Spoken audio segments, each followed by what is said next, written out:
నేను స్నానం చేసి వచ్చేలాగా వేడి వేడి కాఫీ టిఫిన్ ఏర్పాటు చేయండి. చూడండి, ఏదో గెస్ట్ వచ్చాడు కదా అని రుష్టుపడిపోయి 10 రకాల వంటలు చేసి వేస్ట్ చేయకండి. స్వీట్లు అవి ఏమీ అవసరం లేదు. ఓ 10 గారెలు, 4 పెసరట్లు, వీలైతే అందులో కాస్త ఉప్మా, ఓ లోట కాఫీ. నేను మితాహారిని. విన్నావా నాన్న? 10 గారెలు, 4 పెసరట్లు, అందులో వీలైతే ఉప్మా, 1 లోటా కాఫీ తాగే మితాహారి. ఈ అనుకోని ఖర్చు తట్టుకోవాలి అంటే రేపటి నుంచి మన ముగ్గురికి కాఫీ కట్. అదేమిటమ్మా, ప్రొద్దున్నే కాస్త కాఫీ అయినా లేకపోతే ఎలా? అంతే నాన్న, లేకపోతే మన బడ్జెట్ చాలదు. మనం కడుపు మార్చుకుని ఈ అతిథి దేవుడికి నైవేద్యం పెట్టాలి. ఆహా, ఒక్కో చేతి తీరు మామయ్య గారు. వంట మహారుచిగా కుదురుతుంది. వాసనే చెప్తోంది రుచిని. మీరు కూడా కూర్చోండి. నేను ఆయన పెందరాడే భోంచేస్తారు. ఈ టిఫిన్ అది ఆయనకు అలవాట్లేదు. మీరు తినండి.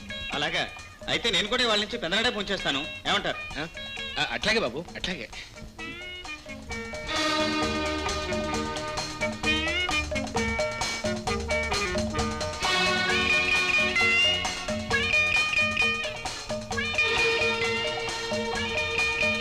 ఇంకొక పెసరట్టు వడ్డించండి. 5, 6 వడ్డించారు. మీ చేయి అసలే పెద్దది. ఒక్కటంటే ఒకటి వడ్డించండి చాలు. అలాగే ఒక్కటి వడ్డిస్తాను.